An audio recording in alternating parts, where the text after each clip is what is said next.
ہم اللہ کی فرما برداری کرتے اور رسول صلی اللہ علیہ وآلہ وسلم کا حکم مانتے۔ کاش میں نے اپنی اس زندگی کے لیے کچھ آگے بھیجا ہوتا، اے کاش میں نے پیغمبر کے ساتھ رستہ اختیار کیا ہوتا، اے کاش مجھ کو میرا اعمال نامہ نہ دیا جاتا اور مجھے معلوم نہ ہوتا کہ میرا حساب کیا ہے، اے کاش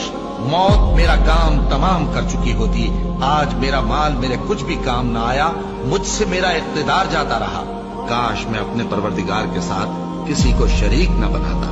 کاش ہم پھر دنیا میں لوٹا دیے جائیں تاکہ اپنے پروردگار کی آیتوں کی تکذیب نہ کریں اور مومن ہو جائیں۔ ہائے شامت،